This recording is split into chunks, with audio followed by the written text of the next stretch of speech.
本当に4年半ありがとうございました。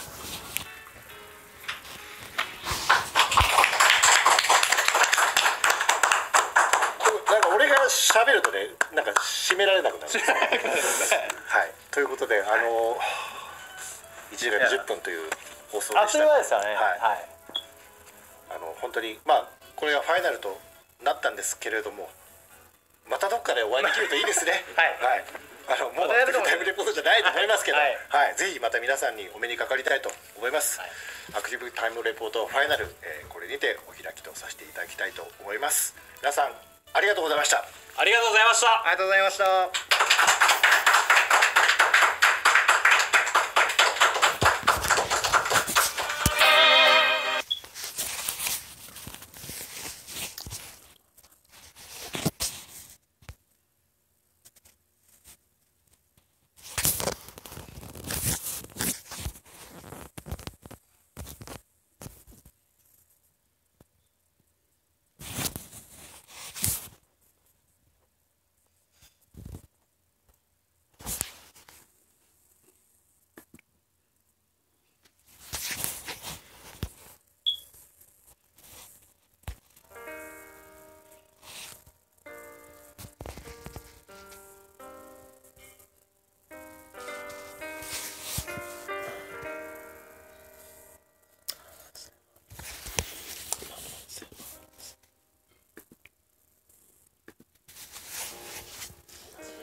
僕らができたらいいなと。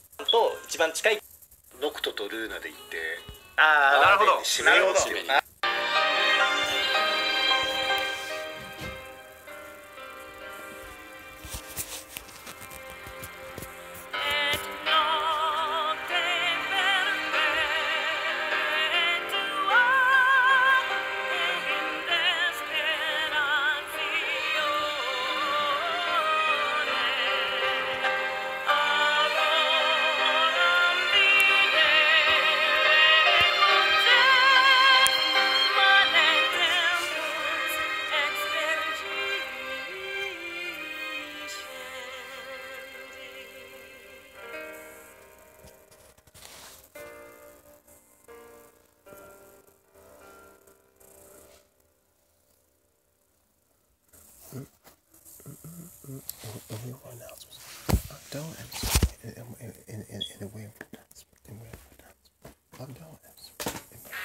Do you want a truck that does one thing, or a truck that does them all? A truck that's skilled enough to be all-seeing, smart enough to be all-knowing, strong enough to be all-powerful. The all-new Ram 1500, Motor Trend's 2019 Truck of the Year. Come in now during Ram Truck Month. Current competitive pickup owners get an average $12,889 in total values on select 2019 Ram 1500 models in dealer stock. But this latest encounter with Genesis just left Zack mentally deflated, and it led to a rare moment of weakness when talking to Cloud. But when Cloud said some familiar words, Zack was able to center himself and return to his normal demeanor, at least in the short term, as 7 days later, events would take a rather dark turn. Zack woke to find Nibelheim in flames, and as he investigated, he found that the man responsible was the man that he had previously idolized, Sephiroth. He quickly proceeded to the Mako reactor to confront Sephiroth, to understand why he would do this. But the man he previously knew was no longer in front of him, a sensation he was now becoming rather familiar with. Instead, he was greeted by a rambling madman. As a consequence, the two squared off. But even though Zack was now a soldier first class and had previously beaten Genesis and Angeal in combat, he was no match for Sephiroth and was defeated with relative ease. Despite Cloud then rising to the occasion and defeating Sephiroth in his stead, neither of them were in a fit state to try and escape from the Mako reactor, and when the cleanup crew arrived from Shinra, Professor Hojo decided to use Zack and Cloud in his latest experiment. As a result, they were both exposed to extreme levels of Mako and injected with Genova cells. But due to him being part of Soldier, there was no effect on Zack, and Hojo deemed him useless for his experiment. With Cloud also failing for other reasons, Hojo stored them both within the Shinra Mansion basement for over 4 years, until one day Zack had a hallucination of Angeal and was able to regain consciousness and break free. Even though he'd been stored away for such a long period of time, aside from suffering as a result of the sedatives, Zack was in pretty good shape, all things considered. Cloud, though, wasn't quite so lucky. His body had accepted the Genova cells, but his mind had collapsed due to extreme exposure to Mako. It meant that even though Zack was now free from his cage, he was also handicapped, as he couldn't just leave his friend behind. Still, Zack resolved to return to Midgar, as he just wanted to see Aerith again. He knew that this would be a tough journey, especially with Cloud weighing him down, but it seemed doable, until he realized that the Turks were also on his trail. This was a bitter pill to swallow for both sides, as prior to the Nibelheim incident, Zack had forged a close relationship with many of the members of the Turks, often undertaking missions with them and even protecting them during difficult times. And when Cissnei tracked him down, Zack begged her to walk away. He knew that he could easily defeat her in combat, but he didn't want to go down that route if possible. But Cissnei surprised him, as after seeing evidence of what Shinra had done with their experiments, she allowed them to escape, even giving them a motorbike with a sidecar. But even with a motorbike, the road to Midgar would be perilous, especially as Genesis had caught wind of their escape.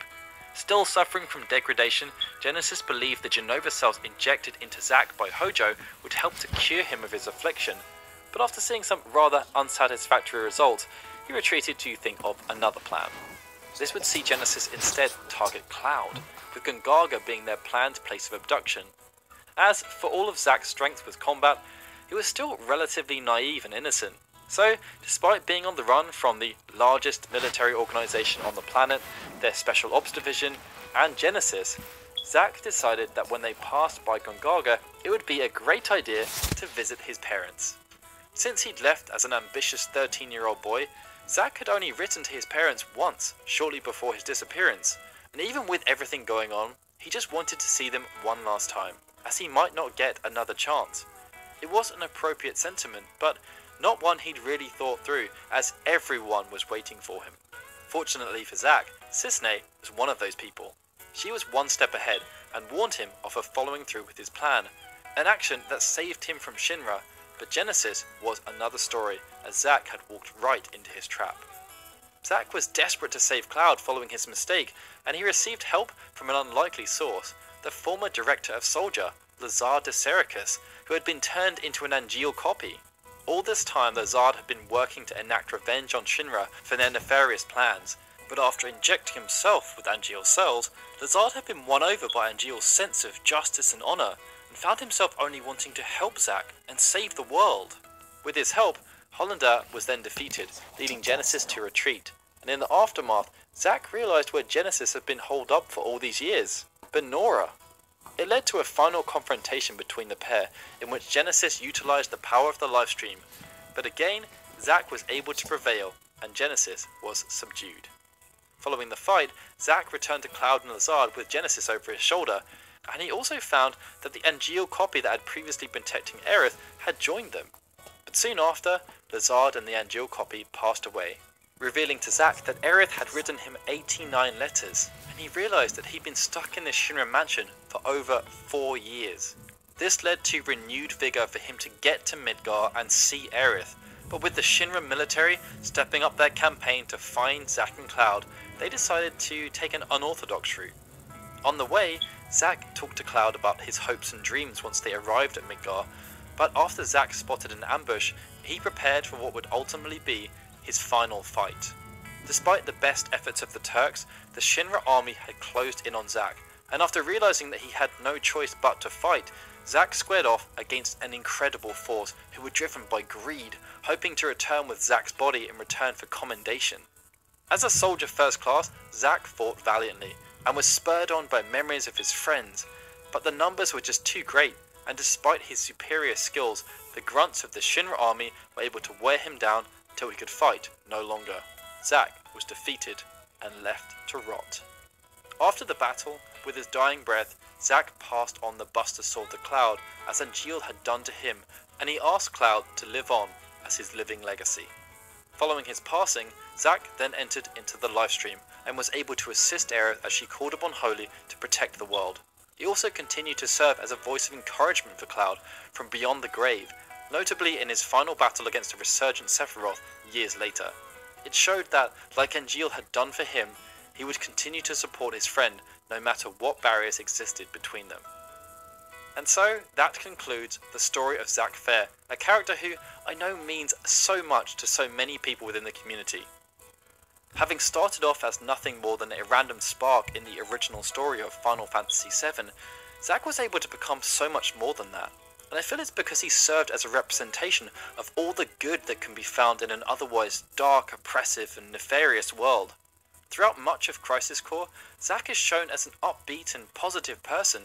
He just wants to see the best in people and is trying his hardest to become a hero to the people. But as he becomes more ingrained in Soldier and becomes closer to achieving his ambitions, he gets exposed to the dark underbelly of Shinra and is caught up in a horrible web of lies and deceit. As this progresses and the exposure continues, you just can't help but feel for Zack. He struggles to deal with the sinister revelations and hardships that keep coming his way, wave after wave, and it's what makes the scene between Zack and Cloud in Nibelheim so impactful to me, as it's one of the rare moments when you see Zack reach rock bottom. But even in his darkest hour, Zack was still able to find a way to be positive and upbeat, spurred on by his friends and family. And then there's his last stand. Fans of the original game knew this scene was going to happen before they even played Crisis Core, but that didn't make its appearance any less poignant. In a weird way, I feel as though this was actually one of the crowning achievements of the game, as Hajime Tabata and his team were able to build Zack up throughout the game to the point that his death meant something, and even though it wasn't surprising, you just hoped that somehow you could find a way of preventing it from happening. Why? Well, to me that seems pretty simple. It's because Zack is an awesome character. But anyway, with that small emotional analysis out of the way, that marks the end of this Origins video. If you've made it this far, make sure you give yourself that customary pat on the back in the comments, and if you enjoyed it, be sure to hit that like button, share the video around to all the people you know who love Final Fantasy VII and Crisis Core, and why not also subscribe to our channel. Also, be sure to let us know what you thought, and feel free to let us know what Zack means to you as a character. Why not also consider supporting us on Patreon? You get the satisfaction of knowing that you're helping to support us in the creation of these Origins videos, and we can reward you with, amongst other things, penning your name at the end of videos like these guys you're seeing right now. Alright guys, thank you so much for joining me on this deep dive into the lore of Final Fantasy VII. This is Daryl, signing out. I'll see you next time for more Final Fantasy videos.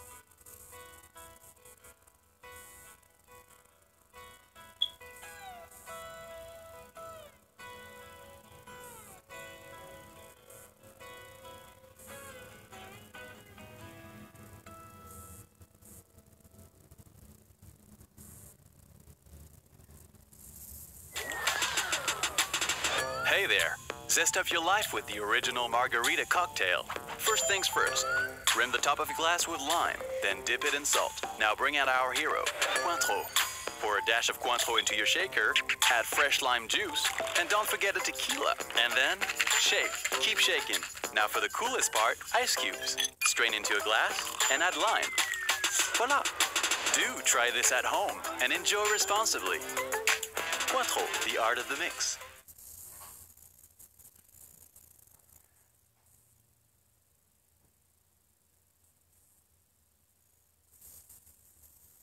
Final Fantasy has evolved as a franchise in numerous ways over the past 31 years, But while many of the concepts that have been fundamental to this evolution were established in the original game, there are of course other elements which originated once the franchise had already become established. Some of these didn't stand the test of time, but others have since become part of the proverbial furniture, and one such example of this was introduced in Final Fantasy V. We spoke in our last Evolutions video about boss fights, with the Four Fiends being our specific area of focus. This was a concept that was first introduced with the original Final Fantasy, and it acted as a pretty straightforward tribute to Japanese history and culture. Following its introduction, the concept was present in some shape or form for the next 3 iterations that followed, with Final Fantasy IV paying direct homage to the original Four Fiends. But by the time Final Fantasy V rolled around, the concept took a much more interesting twist, as the approach we'd previously seen was replaced by a new take on the concept that instead focused on a single antagonist that you'd square off against 4 times throughout the course of the game, at least in a competitive sense. This antagonist was called Gilgamesh, a character inspired by not only the Mesopotamian king of the same name, who served as the protagonist in a poem called the Epic of Gilgamesh, but also Benkei, a famed warrior monk who lived during the Heian period and ended up serving under Yoshitsune Minamoto, whose clan are also referred to as the Genji. In the context of the Final Fantasy franchise, the character they created ended up becoming something rather special, and his influence on the franchise would go on to become rather pronounced, to the point that even if you haven't ever played Final Fantasy V, you will no doubt be familiar with the existence of Gilgamesh. What's interesting though, is that there are many prominent parts to what we might as well call the Gilgamesh trope, and that's why we thought it would be a rather apt study for our next Evolutions video, because since his first appearance in Final Fantasy V, the concept, or rather the character of Gilgamesh, has evolved considerably, which you'd kind of expect given the sheer volume of appearances he's had in both the main numbered games but also the numerous spin-offs that have been produced. It does mean though that the structure of this video will be slightly different from the ones we've done previously, as we won't always be looking at things chronologically. So, without further ado, my name is Daryl, and together with Lauren, in our super granular style, we're going to be analysing the use of the Gilgamesh trope across the entire Final Fantasy franchise, starting with where it all began, in Final Fantasy V. As was common with games that had preceded Final Fantasy V, Gilgamesh acted as a general of the game's ultimate big bad, Exdeath. But unlike many of the previous generals, Gilgamesh had a much more prominent role and was encountered numerous times throughout the course of the game's narrative. What's interesting is that almost all of these encounters were used to separately establish different elements that would become synonymous with Gilgamesh as a character and how he would then be portrayed in future iterations throughout the franchise. In the first encounter, for example, Gilgamesh was seen to use a rather specific type of polearm called the Naginata. This was a popular weapon during the Heian period in Japanese history, and was a weapon that Benkei, a famed warrior monk, was said to frequently use during duels. The next encounter with Gilgamesh has since become one of the most famous in the history of the franchise. It was, of course, the clash at the Big Bridge. This acted as a standout moment in Final Fantasy V, as not only did it feature awesome music, but it also represented the first time that Gilgamesh would square off against Bartz and the other Warriors of Light. And, as with Gilgamesh's use of the Naginata, having their first encounter take place in this fashion was another way that the developers paid tribute to Benkei, as his personal story was closely connected with, you guessed it, bridges. According to historical records, Benkei is said to have challenged samurai warriors to duels on bridges, but he also made his final stand on a bridge too, as he died protecting his master, Yoshitsune Minamoto, from the forces of Yoritomo Minamoto. The third encounter with Gilgamesh took place on Zerza's ship, and this also featured some interesting morsels of information, outside of it simply being a more developed encounter strategically. One of the prominent parts of this was the appearance of Enkidu, who in Final Fantasy V was visually represented as a winged demon. Merging mythologies, this was a reference to the Mesopotamian Gilgamesh, as his closest companion was called Enkidu. And in the battle on Zerza's ship, after Enkidu is defeated, Gilgamesh will choose to flee instead of continuing to fight without his ally. This is also an allusion to the epic poem, as after Enkidu is slain in the Epic of Gilgamesh, Gilgamesh becomes beset with grief and gains a new fear of death. Another notable feature of this particular battle is the appearance of Genji armor. Now, this had appeared in games prior to Final Fantasy V, but its method of acquisition was changed following the arrival of Gilgamesh. As mentioned earlier, Benkei was part of the Minamoto clan, which can also be pronounced as Genji, with Gen representing Minamoto and Ji representing family. During this fight, you can, for the first time, steal Genji armor from Gilgamesh. To build out this aspect of Gilgamesh's character, Hironobu Sakaguchi stated that Gilgamesh actually obtained the armor by proving his worth in battle against other members of his village, and that the armor had been passed down in this way for centuries. This is also likely to have been a nod to samurai culture, where armor was often passed down through generations due to its inherent value. The fourth encounter with Gilgamesh took place at Castle Exdeath, assuming you chose to open the treasure chest, and it's during this fight that we learned about the true form of Gilgamesh. This also appears to have been influenced by Benkei in some fashion, as according to historical records, he was said to always carry 7 weapons on his back: a sword, an axe, a rake, a sickle, a hammer, an iron staff, and the naginata. In Gilgamesh's final form, he is utilizing a 2-handed sword, an axe, a flail, a shuriken, and the naginata, all at the same time. And to accommodate for this, the developers chose to give him 8 arms so that he would still have 2 hands free. During this particular fight, we also see a glimpse of another trait Gilgamesh holds, his lust for powerful weapons. This was also kind of taken from Benkei, who used to claim the weapons of samurai he had defeated in combat, but it also has elements of the Mesopotamian Gilgamesh too, as according to Samuel Kramer, a Sumerologist, Gilgamesh became a symbol for man's vain but endless drive for fame, glory, and immortality. Within the context of Final Fantasy V, this is evident as Gilgamesh opens the treasure chest before Bart's, hoping to find a unique weapon that will give him the edge in their upcoming duels. Unfortunately, he ended up finding and using a weapon native to the world called Excalibur, which of course is a play on Excalibur.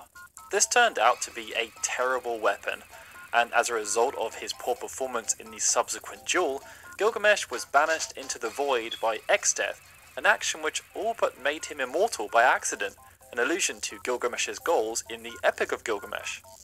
The final 2 encounters then take place in the void, and are more ceremonial than anything else, but due to the amount of screen time Gilgamesh received and the rather obvious traits he possesses, it's possible to construct a framework for what the quintessential Gilgamesh appearance should contain. When encountered, Gilgamesh should be in a 2-fold quest: 1, to find the strongest weapons in that world, and 2, to look for challenging fights. In the case of the latter, if this challenging fight isn't with Bart, then Gilgamesh will accept duels against worthy opponents. When these duels take place, they should do so on a bridge, and it's likely that he will be supported at some point by his companion Enkidu. In terms of his weapons, well, he should carry numerous, and at least one of those weapons should be native to the world he's appearing in. He should also have multiple arms in order to make use of these weapons, and he should have an affinity with the Genji armor. And Gilgamesh should almost certainly act like a bit of a buffoon. Before we get on to how all of this developed throughout the series though, it is worth noting that Gilgamesh, as he appeared in Final Fantasy V, did also make a retroactive appearance in 2 other main series games, Final Fantasy I, Dawn of Souls, and Final Fantasy IV, The After Years. In the former instance, Gilgamesh appeared as a cameo alongside other Final Fantasy V bosses inside the Lifespring Grotto, and he picked up where he left off, continuing his search for Excalibur. But he yet again stumbled upon another version of Excalibur and was defeated when he tried to use it. In the latter, he appeared after being summoned by the Creator, and upon being defeated, he called for Bart before dropping the Excalibur. The next appearance of Gilgamesh actually came in Final Fantasy VIII, as he wasn't present in the original version of Final Fantasy VI, and didn't appear in any version of Final Fantasy VII. It meant that when he did resurface, Gilgamesh had been absent for 7 years, and in that time the franchise as a whole had undergone some significant changes. Almost every aspect of Final Fantasy was now amplified, from the graphics through to gameplay mechanics and music, and as you might expect, this also meant that there were some notable changes around how Gilgamesh appeared in Final Fantasy VIII. Perhaps the most pronounced change though was that Gilgamesh no longer appeared as an antagonist. his role was instead changed to that of a support character. Assuming the player had acquired Odin before squaring off against Seifer in the Lunatic Pandora, upon Odin's subsequent defeat, his sword, the Zantetsuken, was thrown into the air, creating a rift in the space-time continuum. This allowed Gilgamesh to escape the interdimensional rift, grab the sword, and join the fray. Based on this, and some of the lines of dialogue he has in the Japanese version where he says, "Huh? Was it you? Bah?" It's therefore implied that this Gilgamesh is the same Gilgamesh who appeared in Final Fantasy V, but even still, there are some clear differences. For one, Gilgamesh is no longer using his trusty Naginata. Indeed, he has actually abandoned all of his original weapons apart from the Excalibur. In an immediate sense, he chooses to use the Zantetsuken, a weapon native to the world, against Seifer as he has just acquired it, but upon subsequent appearances in the game, he will also use the Excalibur, and Masamune. It means the 5 weapons he previously used, which were all unique, have been replaced by 4 swords, each of which he used double-handed as he did with the Excalibur in Final Fantasy V. From this, we can infer that he is still on a quest to find the strongest weapons, as he has chosen to ditch those that previously failed him in the fight against Bartz. In terms of his appearance, although we do only see 4 arms, we can assume that he does still have 8, even though only 3 are represented on his right side via cutouts with arms painted on them. But there's no mention of Enkidu and there's no mention of the Genji armor. Despite this, Gilgamesh did technically duel Seifer for the first time on a bridge. It's just not a bridge in the traditional sense. Instead, they squared off in the navigational helm of the Lunatic Pandora, which in nautical terms is classified as a bridge. It meant that chunks of the original Gilgamesh trope were there, as there was a duel that took place on a bridge. Gilgamesh still had, we can assume, 8 arms, and based on how he appeared, we can infer that he was still searching for the strongest weapons, but other prominent parts were missing, as there was no mention of Enkidu or the Genji armor. There were also some clear deviations from what we saw in Final Fantasy V, as Gilgamesh now appeared as a summon, and now exclusively used swords. Now, I did mention earlier that Gilgamesh hadn't appeared in Final Fantasy VI, but he was retroactively added into the game following the release of Final Fantasy VI Advance, which came out 7 years later. It meant that the role Gilgamesh played wasn't that significant in the grand scheme of things, but even though the setting was different, we got to see an advancement of the Gilgamesh trope in full force, and I'm really sorry about that pun, it was terrible, wasn't it? Anyway, Gilgamesh can be found at the Dragon's Neck Colosseum, and he appears when you choose to bet an Excalibur. Mistaking it for a rare sword, as has now become common with Gilgamesh, he appears to try and claim it for himself, but is ultimately defeated by the party. For this particular appearance, Gilgamesh has returned to using the Naginata in his default form, but he also has access to a wide range of weapons that just aren't visible. During the battle, he can throw various swords, which include the Lightbringer, Ragnarok, Zantetsuken, and the Mitsuno Kami. We can assume that these were picked up on his travels in the realms of Final Fantasy 1, 4, and 8, as the Lightbringer and Ragnarok both appeared exclusively in the Dawn of Souls remaster and were respectively some of the strongest weapons available in that game. Zantetsuken was of course obtained from Odin in Final Fantasy VIII, and the Mitsuno Kami appeared in Final Fantasy IV the After Years as the strongest katana in the game. During the fight, you can also steal various pieces of the Genji armor, and while the duel doesn't take place in or on a bridge, it does take place in a Colosseum, which are synonymous with duels, so it kind of fits. Upon defeating Gilgamesh, he offers himself up as a Magicite, which is in keeping with his role as a support character, which was established in Final Fantasy VIII, and it's during his role as a summon that we get to see Gilgamesh fleshed out even further. As he threw the 4 previous weapons away, Gilgamesh will now use his remaining swords when summoned, Excalibur, and the Masamune. This then means that he was initially carrying at least 8 weapons. As we saw during his appearance in Final Fantasy VIII, when he uses these swords they retain specific colours, and it's also random which one he uses when summoned. But in addition to using the 3 swords, Gilgamesh now has a potential 4th move, whereby he will summon Enkidu from Final Fantasy V to deal damage that ignores defense. It meant that in Final Fantasy VI Advance, Gilgamesh displayed pretty much every major element of the trope, but it also built on previous appearances, with new weapons on display and his reappearance as a summon. the only dubious parts came from fighting in a Colosseum instead of a bridge and not displaying all of his arms. But while this representation was rather exemplary of what you'd expect from a Gilgamesh appearance, in Final Fantasy IX, what we saw was rather different from anything that had come before. Acting as a tribute game to much of what had come before in the franchise, Final Fantasy IX reintroduced many classic elements from earlier iterations. It was therefore no surprise that Gilgamesh also appeared within the game's swelling cast of characters. But unlike previous appearances that were heavily inspired by Benkei, the Gilgamesh that appeared in Final Fantasy IX was a much more unique character.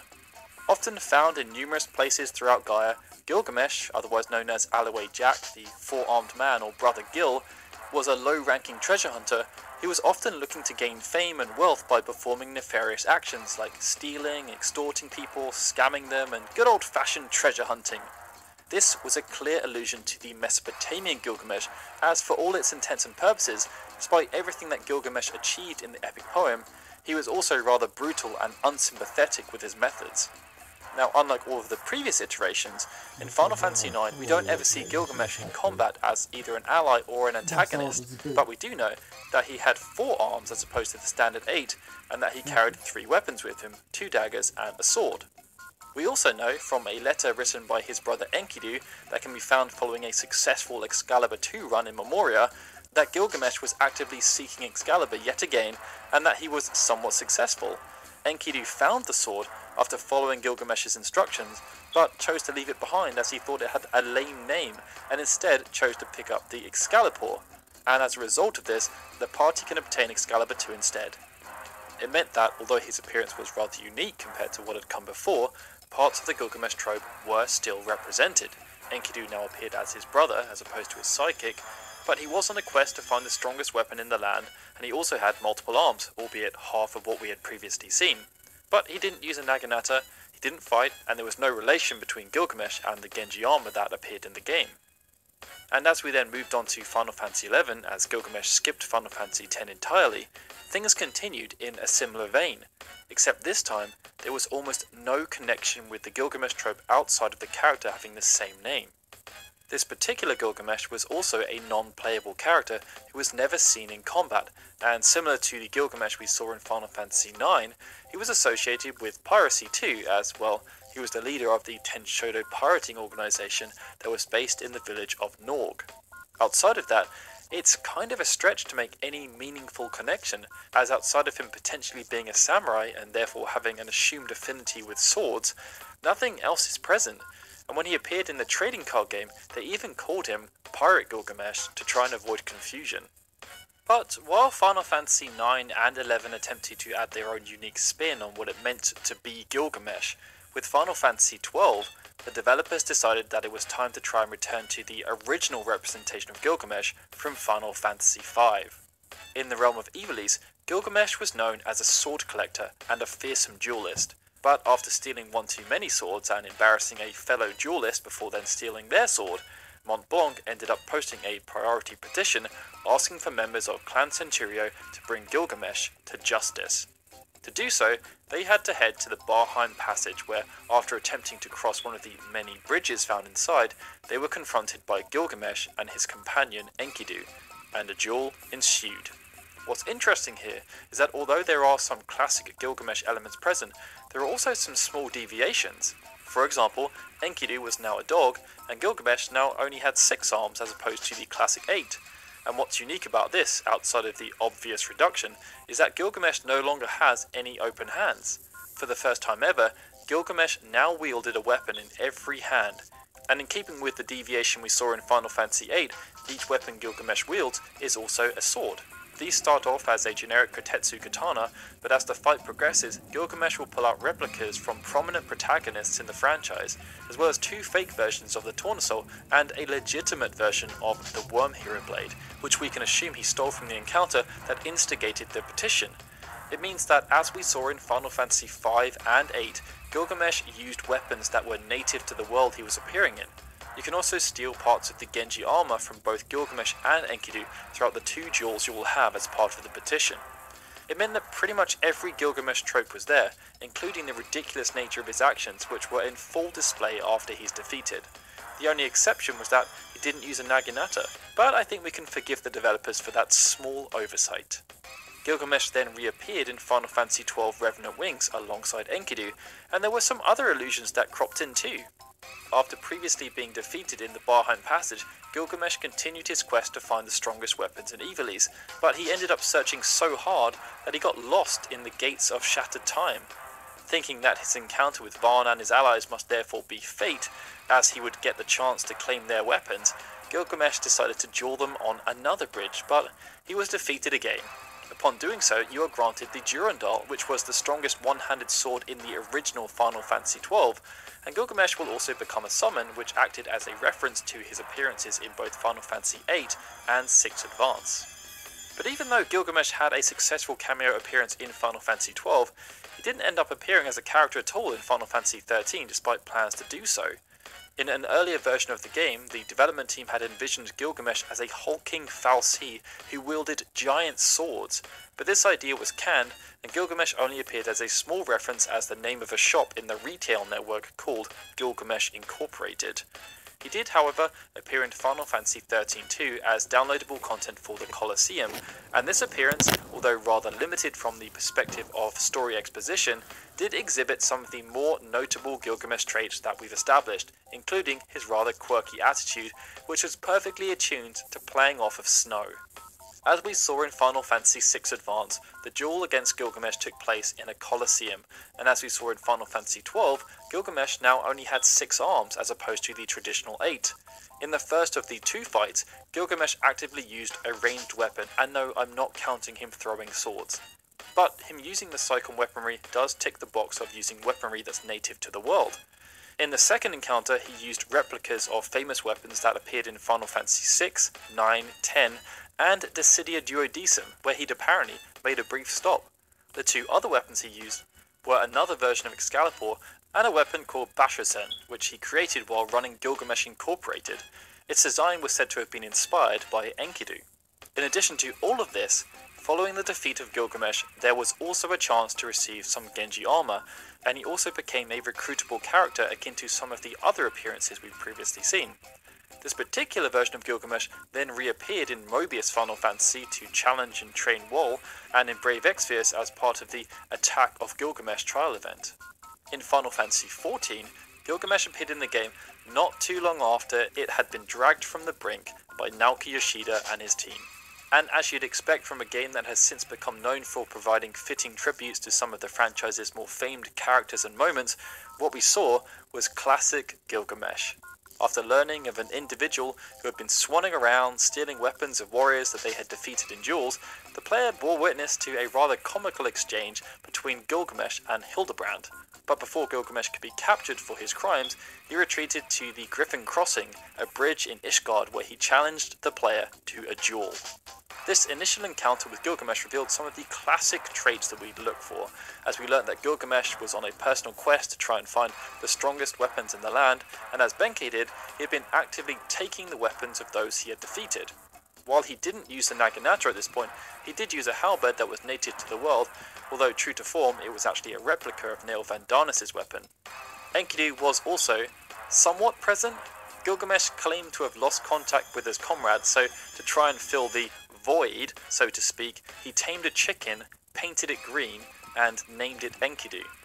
When he appeared later in the questline, as he did in Final Fantasy V, Gilgamesh morphed into his true form and revealed 8 arms, something we hadn't actually seen happen since Final Fantasy V, in both the sense of the morph and him also having 8 arms. He was also joined by the real Enkidu, who appeared as a winged demon.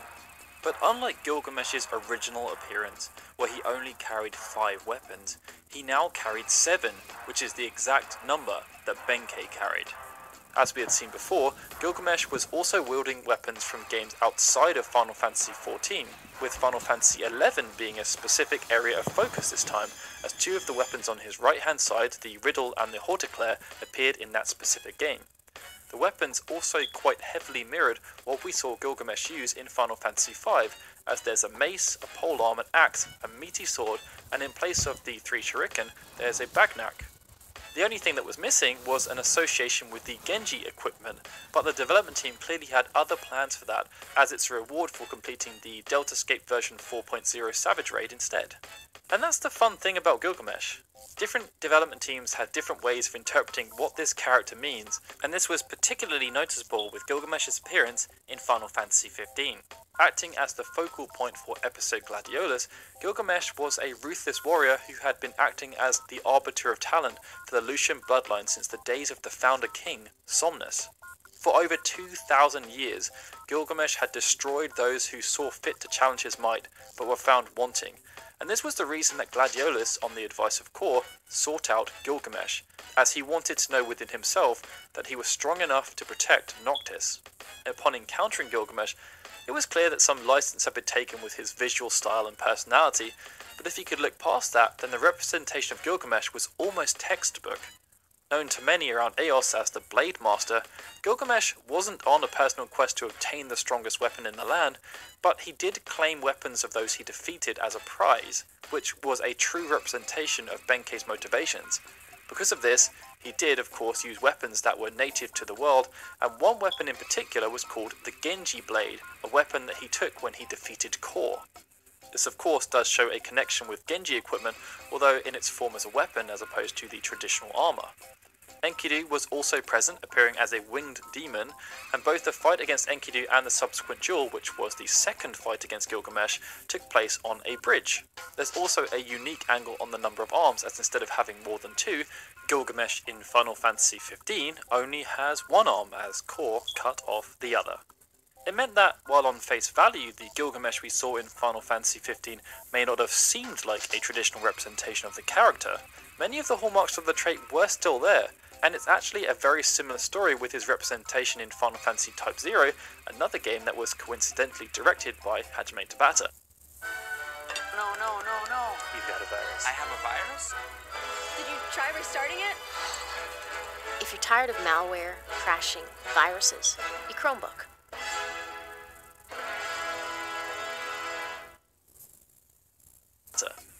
Perhaps because this saw Gilgamesh appear as a unique character in a spin-off for the first time, for his appearance in Final Fantasy Type 0, not only did we see some unique twists on the classic trope, but we also saw some firsts, including a change to his name, as in Type 0, Gilgamesh is known as Gilgamesh Ashur. This played in well with Gilgamesh's role within the narrative of Final Fantasy Type 0, as he was a former king of Lorica, one of the 4 main nation-states. To help fulfill his duty of protecting his country, he was made an immortal at sea by the Black Tortoise Crystal. And following this action, Gilgamesh's close friend and advisor, Enkidu, was charged with keeping him attuned to his focus. But when Enkidu was killed protecting him from a coup d'etat, Gilgamesh drifted from his path and ended up leading his country to ruin. As a result, Gilgamesh ended up wandering around Orient as a nomad, challenging would-be heroes to duels, and one such duel took place against Class 0 at the Big Bridge, as Rubrum were engaging in a large-scale military conflict against the Militesi Empire. During this particular fight, Gilgamesh only had 2 arms and used a single sword, but in the third playthrough of the game, assuming certain quests had been completed, the true representation of Gilgamesh appeared, complete with 8 arms. What's interesting about this fight is that if you defeated Gilgamesh, he would grant the ultimate weapon to the character that defeated him, but if he defeated you, he would take the character's equipped weapon as a trophy. This particular iteration of Gilgamesh then also appeared in Final Fantasy Awakening, where you could use him as a playable character, and also appeared as a guest character separate to the more traditional Gilgamesh in both Record Keeper and Brave Exvius. Gilgamesh also had an appearance as a secret character in Dissidia Duodecim, which is connected to the original Final Fantasy V Gilgamesh that had been recurring in many other games. And this is noted by Gilgamesh in Final Fantasy XII using a weapon that he picked up in World B. But almost every other representation of Gilgamesh within the wider spin-offs has been more of a tribute, as opposed to evolving the character in any way. They were just cameos for a character who had already been established elsewhere. This includes the Theatrhythm series, Pictologica, and other earlier mobile titles like Artnix, Airborne Brigade, and All the Bravest, but it also includes more recent titles like Final Fantasy Explorers and World of Final Fantasy. I would just like to say though that seeing Gilgamesh parlay with Snow again in World of Final Fantasy was priceless. It means though that when looking at Gilgamesh as a whole, there has been quite a lot of evolution and deviation throughout his various appearances. Some of these have been iterations on the original character that did appear in Final Fantasy V, while others have been much more unique interpretations. But even with the more unique versions, there has still always been at least one thing that managed to connect that particular Gilgamesh to all the others. And I don't know about you guys, but I find that absolutely fascinating. It's why we thoroughly enjoy putting together these evolution videos, as they help to shine a light on concepts that are core to the franchise that perhaps aren't always front and center in the way that you might think. I mean, who would have thought that there would be so many different elements that contribute to what it means to be Gilgamesh, or that they would have evolved in all the small little ways that they did. What's perhaps the most interesting though, is that unlike the previous evolution videos where when there was a unique variant created that it would be iterated upon, in the case of Gilgamesh, these unique variations just didn't resonate with future creators for whatever reason. Some elements did, such as Gilgamesh only having 6 arms in Final Fantasy XII and 13 too, but it would have been interesting to see what would have happened if the Gilgamesh from Final Fantasy IX appeared somewhere else too. But that's enough random conjecture for now, as we are at the end of this video.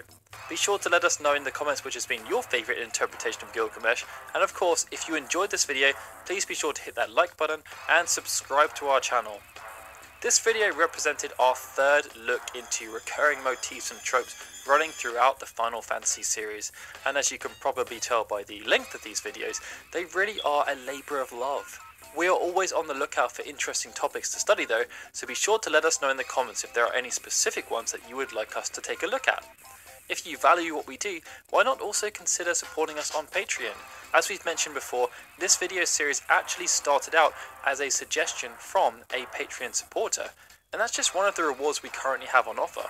Another is getting your name seen at the end of videos alongside these guys you're seeing right now. Alright, thank you so much for watching guys. This is Daryl signing out. I'll see you soon for more Final Fantasy videos.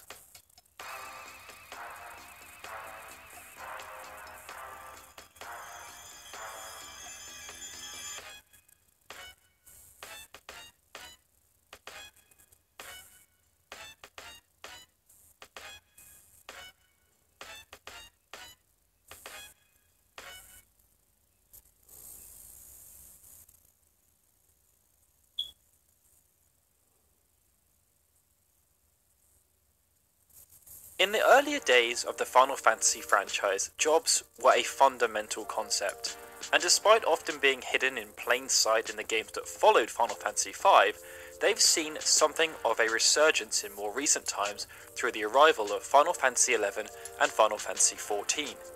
Now, when you think about jobs in general, some of the most iconic have to be the main trio of mage classes. Black mages are perhaps the most recognisable, and this popularity was only bolstered by Vivi's appearance in Final Fantasy IX. Then there are the white mages with their plush white robes trimmed in red triangles, and the dapper red mages with stylish red cloaks and feathered caps. They're among the oldest traditions in our beloved franchise. But as the job system developed over the years, so did the notion of what a mage could do and be.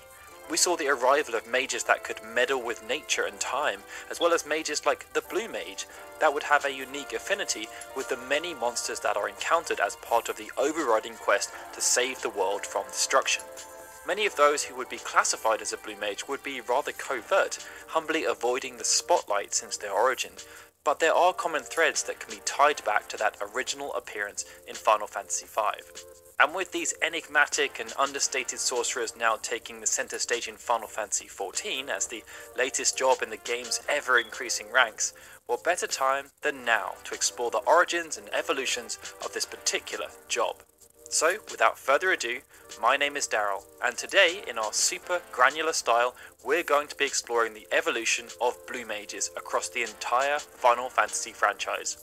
We'll be delving into what sets a Blue Mage apart from the other mages, and how it's grown over the series' history, so that we can understand where they have come from as they enter a new chapter in Eorzea. But before we kick things off with its introduction in Final Fantasy V, make sure you hit that subscribe button and notification bell, as we'll be looking to publish Evolution videos on a more regular basis throughout 2019, as there are so many interesting topics to delve into. So, as mentioned, the Blue Mage job class was first introduced in 1992 with Final Fantasy V, and it could be obtained after the Wind Crystal shattered right at the start of the game. At this point in the franchise, we had of course been exposed to numerous mage jobs, but although they had started to deviate away from the standard white and black magic, they were still rather fundamental in how they operated. Aside from the red mage job, the majority of them were not considered capable of performing any significant physical feats, and to expand their knowledge, they would often rely on the acquisition of scrolls and tomes. Blue mages were designed to be different, and this didn't just relate to their unique gameplay mechanics, as their visual design was also rather distinctive. Alongside their glorious blue capes and red pauldrons, what helped to set the Blue Mages apart from every other job class in the game was the masks that they also wore, which were very reminiscent of what you'd expect a superhero to be wearing. Some of the characters even wore fancy feathered caps. I'd say the only other job that gives Blue Mage a run for its money in this regard is the Berserker, which sees some characters wearing full-on animal bodysuits. The true essence of the Blue Mage job though was their ability to learn skills or magic from enemies and claim the technique as their own. It meant that when a character was using the Blue Mage job, or using its passive ability called Learning, and they were affected by certain abilities, they would then learn it, even if they died, as long as another member of the party managed to finish the fight. As with all other spells, once acquired, everyone else in the party would then be able to utilize it as long as they were using the Blue Mage job. For example, let's say that Bart was rocking the Blue Mage job when fighting against a Chimera. This enemy then used Aqua Breath. If Bart was hit by this particular attack, he would then learn it for use in later battles, like the Sandworm boss, which can then be healed in one hit by this particular move. In this debut, the available blue magic skills covered a broad spectrum of abilities, and this was down to its designation as a utility class. From an offensive perspective, not only did the Blue Mage gain access to powerful spells for rarer elements like Aqua Breath and Aero, but it also gave you access to classic attacks like 1,000 Needles and Goblin Punch. You also gained access to powerful defensive spells like Mighty Guard, which provided Protect, Shell and Float, as well as White Wind, which healed the party by the same amount of HP that the caster currently had at the time of casting. And on top of all of that, there were also some spells that inflicted status effects like Mini, Toad, and the rather unique Old status. It was a strange skill set to be sure, but it could make the job rather powerful in the right hands. You just have to go through the sometimes arduous process of acquiring the actual skills, which would often be made much easier by travelling with a Beastmaster, who could then manipulate enemies into using the desired skills. So there we have it, the essence of the Blue Mage. They have moderate magical power and physical power, but they also have access to a unique school of magic that is learnt from monsters. As such, the player must be diligent in seeking out these abilities if they want to maximise the command's potential, and some skills can even be permanently missed. Their magical strength is less than other mages, but they make up for this with abilities that don't solely rely on their magic stat. But even though the method of acquisition is different from the other mages, the spells still use MP when they're cast. Oh, and as a final point, they're also sharp dressers. So let's see how this new job trope was utilised in subsequent games, starting with Final Fantasy VI, which, like Final Fantasy IV, abandoned jobs, albeit in the traditional sense of being able to evolve or switch between them. Instead, the Blue Mage job class was assigned to Strago Magus. Except, in this game, the kooky old gaffer discarded the Blue Mage's style, and in the original Super Nintendo version, Blue Magic was also referred to as Lore, making his class the Lore Master. This may have been done to differentiate what he does compared to the magic that Terra can innately use and the rest of the party can also learn from Magicites, or it may have just been a translation decision, as at this point, English audiences hadn't ever been exposed to a Blue Mage. Now, although he did do away with the title of Blue Mage in the game's original incarnation at least, and he also didn't look the part stylistically, Strago's lore ability did function in a very similar manner to what we saw with the original iteration in Final Fantasy V. The main difference here though was that he didn't need to be directly affected by the technique. Instead, he only needed to see the skill while being of sound mind. By that, I mean that if the spell was cast while he was KO'd, blinded, petrified, stopped, or affected by any skills that would rob him of his senses like Berserk, Confuse, or Zombie, then he wouldn't learn it. It was a rather unique twist on what we saw established in Final Fantasy V, as it meant that he could not only learn skills from enemies, but also from his granddaughter Relm, Gau, or Gogo if the right circumstances occurred. From a gameplay perspective, true to Blue Mage form, he wasn't the strongest caster in the game, but his abilities didn't often need raw magical power. By using level-based spells, unique elemental attacks and party buffs, as well as signature enemy attacks like the Marlborough's Bad Breath, and unusual attacks like Traveller, which dealt damage equal to 1/32nd of the total number of steps taken at that point in the game, Strago could be very dangerous and useful in certain situations. It meant that Strago did carry on the Blue Mage legacy, but it is worth noting that other characters within Final Fantasy VI could also use enemy attacks. Gau's Rage Command allowed him to take on the qualities of certain enemies, including some of their attacks and lore-worthy techniques that Strago himself could learn. Relm's Sketch ability used the enemy's attacks against them, and Gogo could mimic the enemy's attacks. But as the franchise moved on to the PlayStation with Final Fantasy VII, job classes were set aside entirely. But despite this, Blue Magic was kept alive and well as the enemy's skill materia. This was obviously a significant departure from what we'd seen in the previous two games, but it was a rather accurate description of what the materia enabled the holder to do, as by equipping the materia, you would be able to use enemy skills that you had learnt so far throughout your playthrough. The challenge was that although it was similar, the learning process was made much more difficult than it had been in the previous two iterations of the Blue Mage. As we saw in Final Fantasy V, appropriate skills could be learnt in Final Fantasy VII by any character who was affected by them, and also had an enemy skill materia equipped. How things differed was that the skills were now exclusive to an individual materia. This meant that it could be passed around the group, but if you picked up a new enemy skill materia on your travels, it would be blank and you'd have to go and learn the skills again. This was then compounded by there only being 4 versions of the enemy skill materia in the game, with none of them being mandatory acquisitions. One of them, the first that can be found inside Professor Hojo's lab shortly after Red 13 joins the party, is also missable. Another stipulation put on Blue Magic acquisition in this particular iteration is that the party must successfully complete the battle in order for the materia to retain the skill it has learnt. For example, Cloud can't fight the Midgar Zolom and then learn its beta attack, and then flee the battle with the attack learned. Cloud must defeat the Serpent.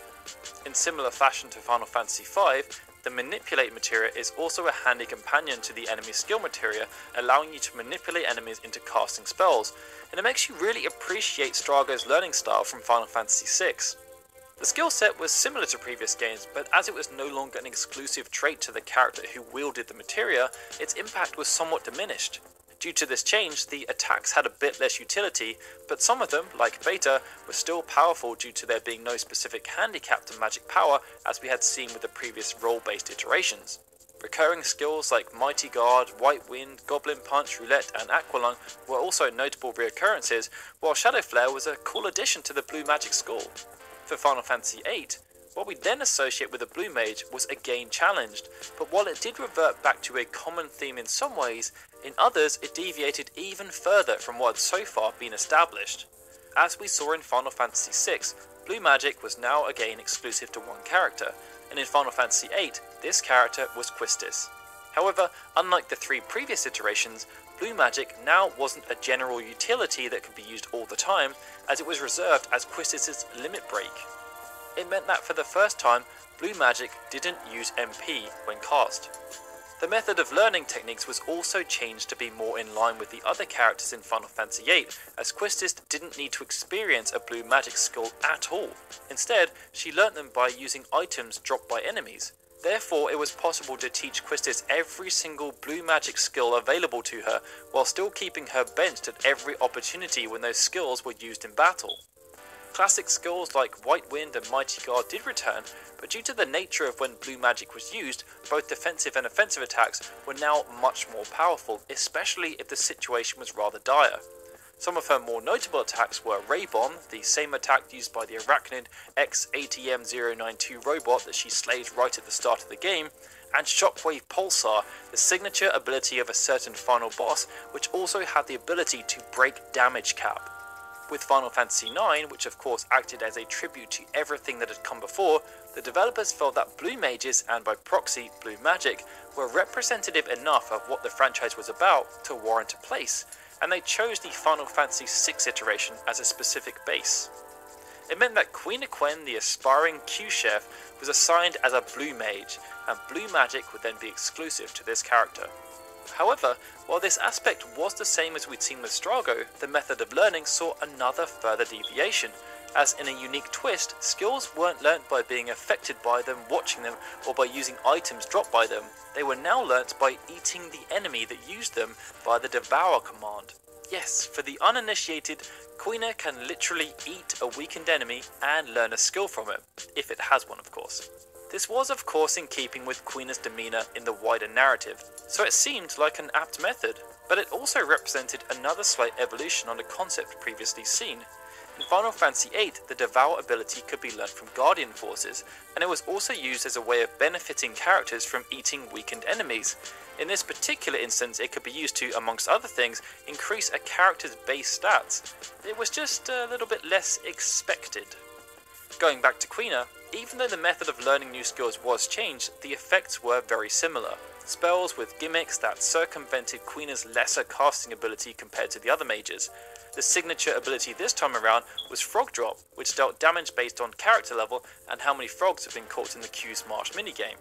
Many of the classic spells such as Aqua Breath, Roulette, Mighty Guard and White Wind returned, and due to the change in acquisition method, Final Fantasy IX's version of Matra Magic was also made particularly useful for learning other blue magics, as it reduced the target's HP to 1 and made them much easier to devour. It meant that Final Fantasy IX saw a more classic representation of the Blue Mage, but with Final Fantasy X, the decision was made to revert back to what we saw in Final Fantasy VIII. The character of focus this time around was Kimahri, who also happened to be blue. Like Quistis in Final Fantasy VIII, Kimahri's usage of blue magic was restricted to his overdrive command, which was called Ronso Rage, but the acquisition of moves was similar to what we saw in Final Fantasy IX, as Kimahri just needed to use his Lancet ability on specific enemies to learn their unique ability. Due to its restricted use, as we saw with Quistis, the pool of available skills was quite shallow, but there was still room for some classic moves like White Wind, Mighty Guard, Doom and Bad Breath. Kimahri's most notable spell though was Nova, a non-elemental magical attack that bypassed magical defenses, and under certain circumstances this particular move can deal the most possible damage in the game from a single hit. Within the lore of Final Fantasy X, the role of Blue Mage also seemed to be assigned to the Ronso in general, as both Biran and Yenke also have a repository of enemy skills that they can use. Kimahri can also learn 8 of his 12 possible techniques from their duel on Mount Gagazet. But the Ronso aren't the only Blue Mages who reside in Spira, as the job class returned in Final Fantasy X-2 as the Gun Mage. While using this snazzy dress sphere, Yuna, Riku and Pain can use the skill Blue Bullet, and the method of acquisition reverted back to a combination of what we saw in Final Fantasy V and VII. Characters would learn skills once they had been affected by them in battle, but skills were unique to each individual character. Within this particular game, there was no way of actively manipulating enemies though, so classic spells like White Wind and Mighty Guard could only be learnt by confusing enemies instead. Final Fantasy X-2 also created the first real evolution of the Blue Mage job, as not only could Gun Mages learn and use enemy skills, they could also study enemies and inflict more damage against certain types through the use of the Fiend Hunter command.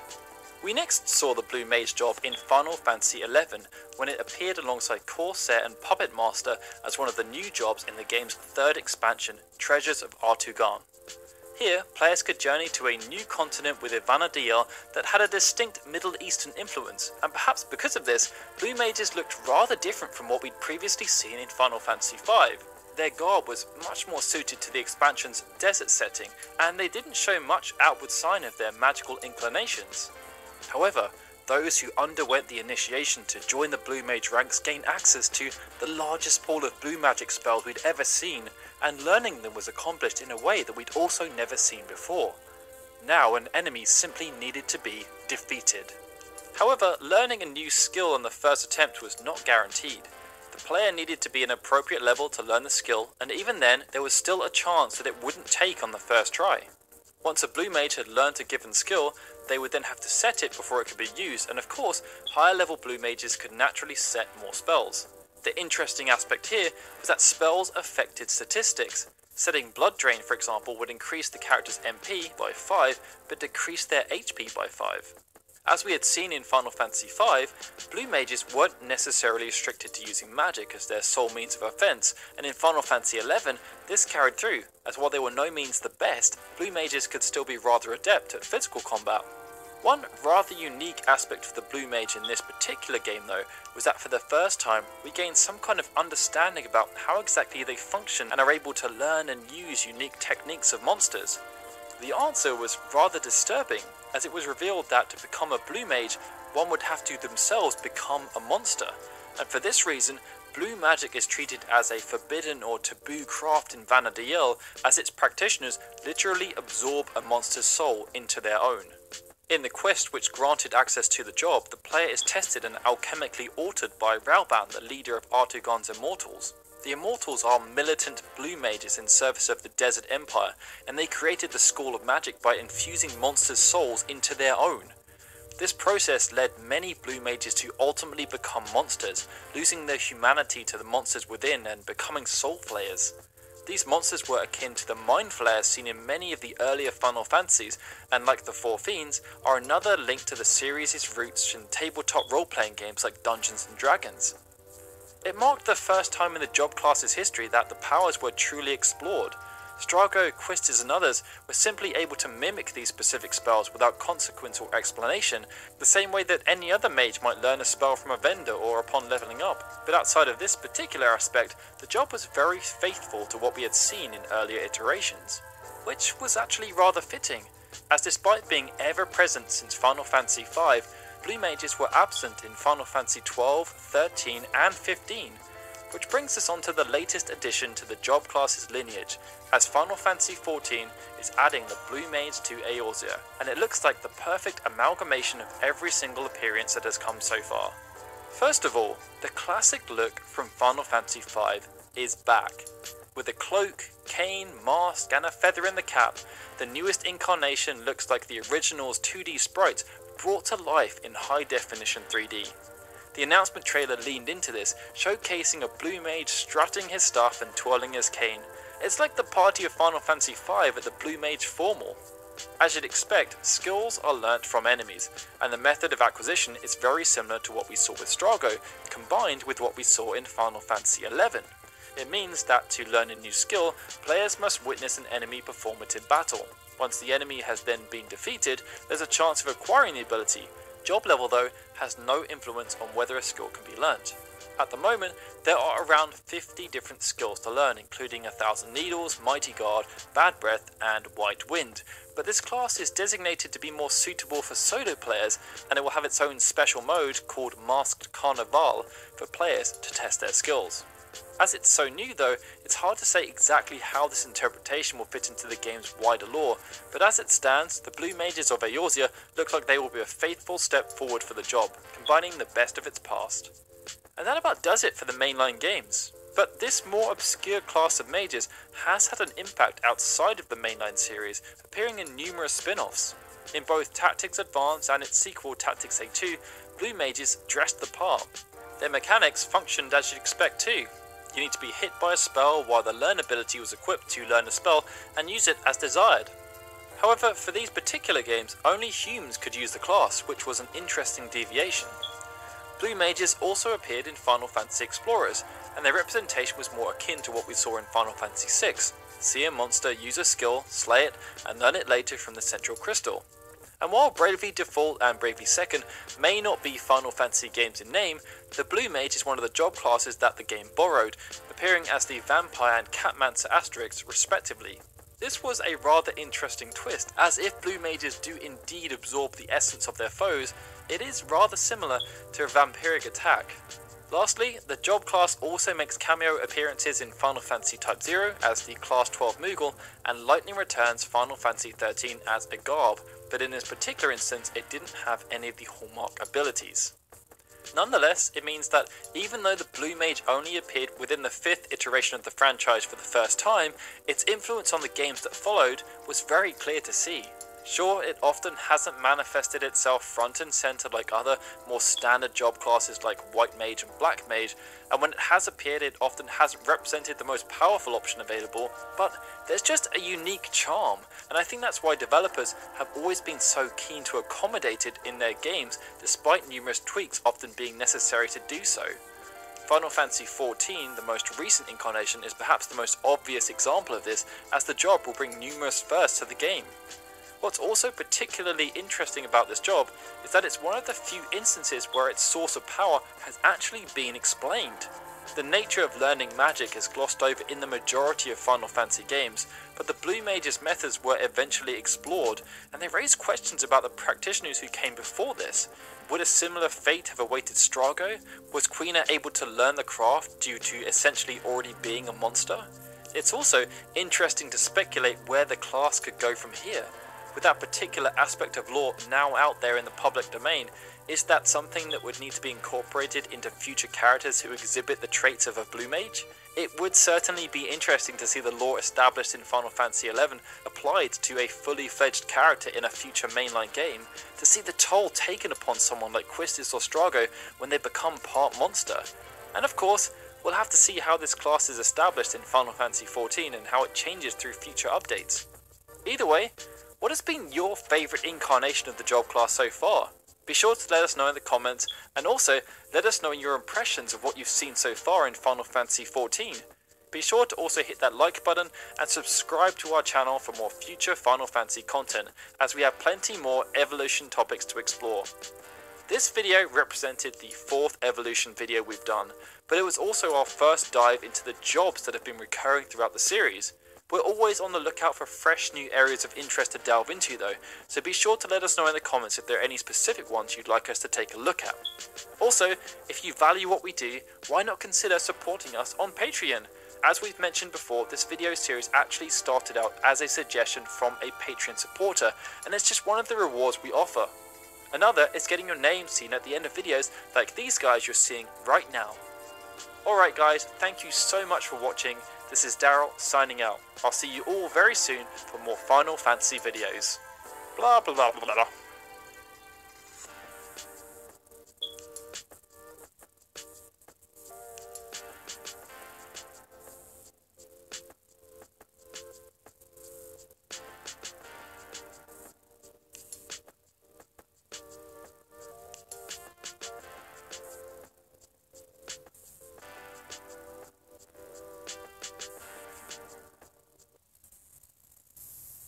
Does anyone have a charger? We're dying. Yeah, just down here. I'm dying. No, I'm dying. If you're tired of charging, plugging in, dying, I'm dying. you Chromebook.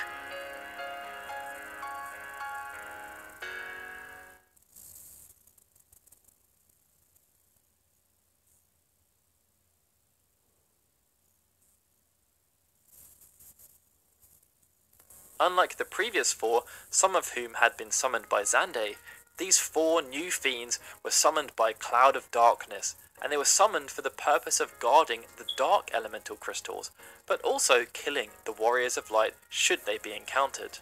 There was the Araman, who guarded the Dark Earth Crystal, the 2-headed dragon who guarded the Dark Fire Crystal, the Echidna, who was found at the Dark Water Crystal, and the Cerberus, who watched over the Dark Wind Crystal. It meant that, although there were some twists, the 4 Fiends trope was back in full force. Except unlike before, where we had 4 Fiends, now we had 8. The majority of them, though, were summoned by various guises of the Big Bad, and because of this, they were all related to the story. Some of them also had elemental affinities associated to the crystals that they were guarding, and the harder versions were faced in succession during the final dungeon. The only real deviation, aside from the numerical differences, was that the bosses themselves were rather different compared to what we had seen in the original game. Indeed, Final Fantasy III didn't include Lich, Marilith or Tiamat, and neither of the Earth Crystal Guardians were undead. But things would be rather different, or rather the same, as Final Fantasy entered into a new era with Final Fantasy IV. Like many franchises in this era, this new 16-bit game tried to take everything its 8-bit forefather did and make it super, like Super Mario World did for Super Mario Bros. And Super Metroid did for Metroid. For the Four Fiends concept, this meant that there would be some changes to spruce things up even further. And perhaps the biggest change again came in the naming convention, as in Final Fantasy IV, an entirely new group of enemies were encountered. They did still represent the classic four elements though. There was Scarmiglione, the undead fiend of earth, Cagnazzo, the fiend of water, Barbariccia, the fiend of wind, and Rubicante, the fiend of fire. This change may have been made to avoid following Dungeons and Dragons too closely again, or just made to make things interesting as it represented another collection of four famed entities. This time, the names all came from Dante's The Divine Comedy, which has inspired countless other video games, including Dante's Inferno. Each of these names is found in the poem in the 8th Circle of Hell, where counterfeiters, hypocrites, seducers, and sorcerers, amongst other things, are punished for all eternity. They seek to lead Dante and his guide Virgil astray from their path to purgatory and paradise. Like the servants of Chaos, Satan, and Cloud of Darkness before them, Final Fantasy IV's fiends served the big bad Zemus, who placed them under the command of his mind-controlled general, Golbez. And going along with the super theme of the SNES, the four generals this time had much bigger roles to play within the game's story. Scarmiglione was first encountered when Cecil was still a Dark Knight, and his sword was weak against the undead monsters. Cagnazzo killed the King of Baron long before the story even began, and was manipulating Cecil, causing his inner turmoil. Barbariccia tries to manipulate Kain, viewing the Dragoon as a kindred spirit through their shared connection to the sky, and perhaps her similarity to his childhood friend Rosa. And Rubicante was the worst of all, destroying Edge's kingdom of Eblan and turning his parents into horrible monsters. These generals weren't just memorable boss battles, they were now bitter enemies with personal connections to our heroes and us as players. And true to form, with the original version of the trope, they did return in the final dungeon. But this time, it was a true boss medley. They had to be defeated one after the other in a single battle. In the 3D remake, they even went one step further and created a combined super boss called Geryon, which was another name taken from the Divine Comedy. It meant that aside from the name changes, all of the elements were there. Tough battles against the big bad elemental-infused lieutenants, which must be defeated for a second time in a gauntlet during the final dungeon. They were also mandatory and completely integrated within the story. But even though with Final Fantasy IV they chose to revive the trope faithfully, things would start to drift and follow a new course as we moved on to Final Fantasy V. Like Final Fantasy 1, 3, and 4, Final Fantasy V was a game that focused heavily around crystals, but the way in which they were presented was rather different. And it meant that there was only one foe who could actually be considered a guardian of the crystal, which was Archaeo Avis, who protected the Earth Crystal. The other enemies you fight in relation to the crystals are either just happenstance or the opposite, they're actually trying to destroy them. It means that the notion of the Four Fiends wasn't aligned to the crystal theme, and indeed, it wasn't aligned to the final dungeon either. As you ventured through the interdimensional rift, you would most definitely face some very tough fights, and both Omega and Shinryu represented some of the most powerful super bosses we'd ever seen. But they weren't Exdeath's doing, and they certainly weren't his generals or his lieutenants. This doesn't mean that Exdeath didn't have his own twist on the Four Fiends trope though, as this is where we got to see our first revolution as opposed to an evolution, and its, or rather his name, was Gilgamesh. Gilgamesh has become rather synonymous in his own right, and when he first appeared in Final Fantasy V, you ended up squaring off against him numerous times, 6 to be exact. But the last two appearances were scripted and not really true battles. In the final dungeon, he pulls his punches against the party before recognizing them and fleeing, and when he appears during the battle with the Necrophobe, he delivers a monologue. In these encounters, he's mostly considered an enemy solely for the sake of allowing the player to steal the last pieces of the Genji equipment. So that means the player actually only fights Gilgamesh properly 4 times. At Castle Exdeath, at the Big Bridge, at Zezaz's fleet with his sidekick Enkidu, and upon returning to Castle Exdeath, where he reveals his true form. 4 real battles against one lieutenant, a rival who has plagued the party and formed a personal grudge against the protagonist.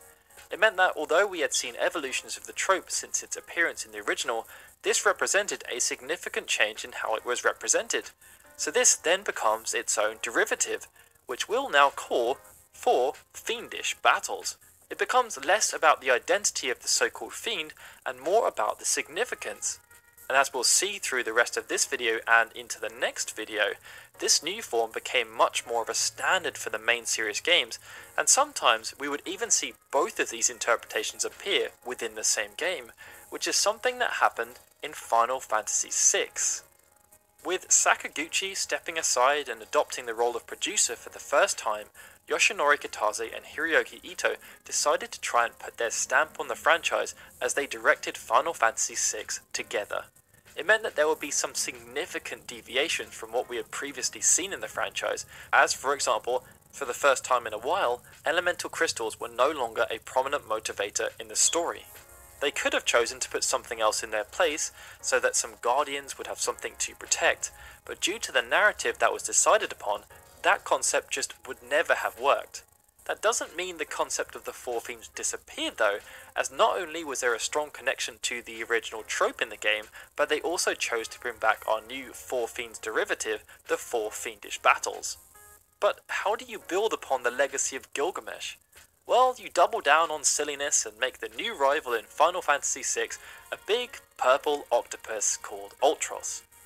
As we saw with Gilgamesh, Ultros is again fought 4 times throughout the game, during the Lete River sequence at the Opera House on Crescent Island and the final showdown in the air. This aligns well with everything we've established before, except Ultros also represented a significant departure for the trope, as for the first time in the franchise, the notion of the Four Fiends in either its original form or its derivative form wasn't connected to the big bad in any way whatsoever. Ultros didn't serve anyone. He was just a pain for the sake of being a pain. If you look closely at the rest of the game though, you will also see a representation of the Four Fiends in the Warring Triad. The player first sees the statues of the goddess, the fiend and the demon on the floating continent when Kefka awakens them. And I know you're thinking right now that actually Daryl, there's only 3 of them, but immediately afterwards you encounter the Ultima weapon. Flash forward to the final dungeon, Kefka's Tower, and the player must fight each member of the Warring Triad properly, as well as the Ultima Buster right after. So you could make a correlation that the Warring Triad, along with Ultima, represent Kefka's lieutenants. What's more, although there's no official material supporting it, there's a strong notion that you essentially fight the Warring Triad once again in the final battle against Kefka, when they become part of the literal Tower of Kefka as Visage, Power, and Lady. In a way, these 3 tough bosses, or 4 if we also include Ultima Weapon and Ultima Buster, check most of the boxes for the classic Four Fiend trope. They are 4 powerful foes who serve the big bad, and they're fought twice, with the second set featured in a gauntlet. They do also have elemental affinities when you fight them for the first time, as the goddess is weak to lightning, the fiend is weak to ice, and the demon is weak to fire. As a bonus, Final Fantasy VI also featured 8 legendary dragons, which were released during the end of the world. They each also had an elemental affinity, and in every version of Final Fantasy VI since the Game Boy Advance version, they can also be fought twice, as tougher versions that appear in the Dragon's Den. Collectively, once they're defeated, they grant a Magicite for the summon called Crusader, which when summoned is comprised of the 3 members of the Warring Triad. It's probably reading too much into things. Scratch that, it definitely is. But it's still a rather neat way of connecting everything into a nice little package. But where Final Fantasy VI spoilt us with all these different interpretations, as the franchise moved on to the PlayStation with Final Fantasy VII, the Four Fiends trope, in its original form at least, would start to become a little sparse. But that's a story for next time though, as we will be running through the appearance of the Four Fiends in Final Fantasy VII through to Final Fantasy XV, including of course Final Fantasy XI and XIV, as well as its appearances in as many spin-offs as we can possibly find. Be sure to let us know in the comments though which has been your favourite interpretation of the Four Fiends within the games that we've covered, and of course, if you enjoyed this video, please hit that like button and subscribe to our channel. This video represents our second look into recurring motifs and tropes running through the series, and hopefully you've really appreciated just how granular we've chosen to be with this one. We took on board your feedback from the last video, and we really wanted to address that feedback where we possibly could. And even though this particular topic will feature a part 2, we're always on the lookout for suggestions on which topic to cover next. So be sure to let us know in the comments if there are any specific ones that you would like us to take a look at. And while I've got your attention at the end here, why not also consider supporting us on Patreon? This video series actually started out as a suggestion from a Patreon supporter who was on our top tier, and that's just one of the rewards that we have on offer. Another is getting your name seen at the end of videos alongside these guys. Alright, thank you so much for watching, guys. This video, with its upcoming second part, has been a significant undertaking, and I would really like to thank Chris, aka Hugathy, for helping Lauren and myself out with its production. For now though, this is Daryl signing out. I will see you all soon for more Final Fantasy videos.